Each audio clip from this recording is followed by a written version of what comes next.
Yeah, yeah. Shelby Stunts. Shelby Stunts. Praise the Lord. I'm so glad you've taken the time to join me. I want to talk to the parents today. Now, when I use that categorical title, I'm talking about those who are raising their own children, those who are raising their grandchildren, those who are responsible for cultivating children into adults. I want to talk to you and just encourage you in the season that we're in. I had never, in my 68 years, seen this type of context where we have to live, where our faith and the demonstration of that faith is under such scrutiny. And the scrutiny comes from the fact that many of you are not able to leave your homes, and your children are now witnesses to your behavior, your speech, your reactions, all those things about you. They are intense witnesses now for more hours in the day, maybe, than they have been since they were infants. So now parents are on display. I saw a commercial the other day that was so funny. Guy said that the confinement, the voluntary confinement, was getting him to know his children. And then he said, with this like quizzical smile on his face, there's 3 of them. Like he hadn't noticed. So he's finally home, and he realizes, I got 3 kids, 3 developing adults. The Bible tells us something significant, to train up a child in the way he should go. And I realized a while ago that someone born in the 50s lived through the torrid 60s, into the uncertain 70s, into the uniqueness of the 80s, and then the confusion, the identity confusion of the 90s. They asked us some difficult questions, and one of the major questions they asked us was incorrect. I remember hearing aunts, uncles, strangers at dinners, family friends at dinners, asking the same question out of just about every young person in the room. What do you want to be when you grow up? The problem with that question is this. Depending on the neighborhood environment that I live in, depending on the social circle that my parents are a part of, that I'm a part of, that one question causes me to look around my environment and find someone that I want to emulate. So if I'm fortunate, I have doctors and lawyers and professional athletes in my circle, psychologists, accountants, college graduates. If I have those people in my sphere of influence, I'm looking around and I'm choosing one of those people that I want to be like. Because you've asked me, what do I want to be when I grow up? So that causes what I call an external search for someone to emulate. Now that's not all negative. But what happens is, if I design my future based on someone in my environment that I want to emulate, I am in danger, not impossible, in danger of becoming something and having no passion for what I've become. A friend of mine was asked the same question. Young lady lives in New York, her and her husband, and she was asked all her life, what do you want to be? And her mother and father were physicians, so the natural thing for her to say was a doctor. So amazingly, her parents funded her to go to undergrad, medical school, and then a little further for a specialty.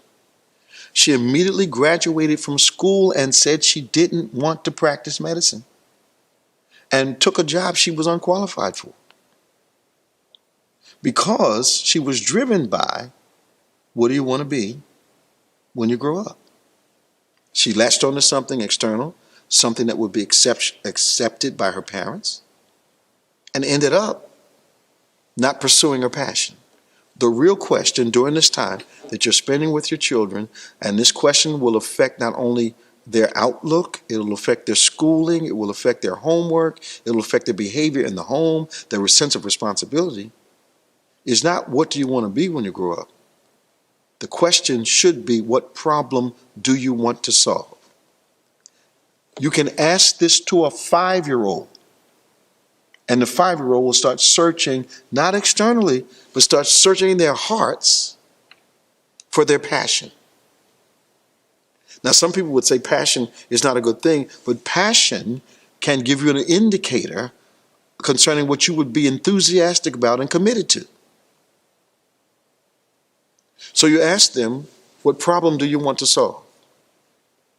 Give them a chance to think about it, because they'll get a quizzical look on their faces, because no one's ever asked them to search their heart for what problem they want to solve in the world. And once that answer comes, you can ask some very viable questions. Do you think you're getting the grades that'll get you to that aspiration? We're going to have to study differently. Are you taking the courses that'll get you where you want to go? We may have to change around some courses. If they're juniors or sophomores in high school, is the college that you want to go for, does the college where you want to go, where you want to matriculate, that you want to attend, offer the courses that are going to educate you in your passion? The friends that you have, will they help you get to your goal, or they're going to hinder you? Not saying you got to discard them, but you need friends that are heading in the same direction. The closest relationship that you have, are they helping you with this or not? How's your behavior at school? Does it appear as though you have purpose? How are you behaving at home? How are you managing the relationship with your siblings and your parents? All of these questions and these answers, watch this, are so important for the young people in your home that they will absolutely start to redirect themselves and take on a new seriousness that you never ever seen from them before. I had the privilege of mentoring about 10 kids for a little over a year in 2019. And at the very beginning of the year, I asked them the question that I'm telling you to ask your children.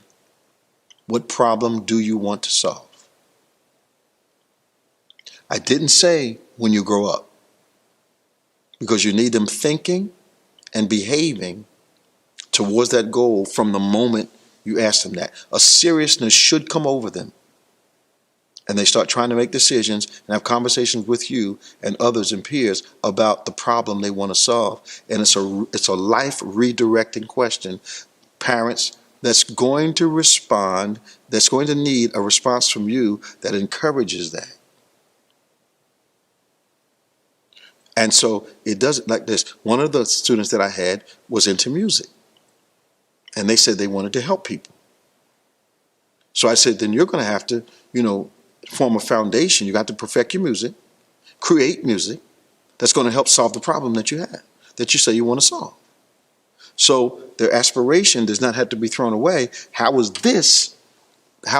what you want to, the problem you want to solve, how's your abilities and your talents going to help facilitate this goal that you presently reveal?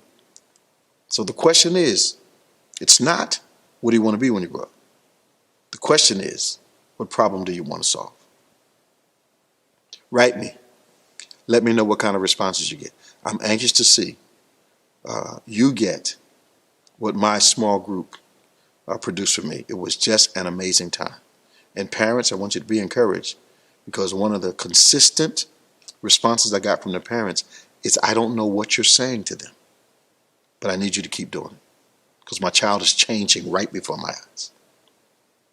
What problem do you want to solve? Connects with the passion, connects with the heart, and gives you enthusiasm for the direction you want your life to take. Okay, I hope this helps you. I hope to hear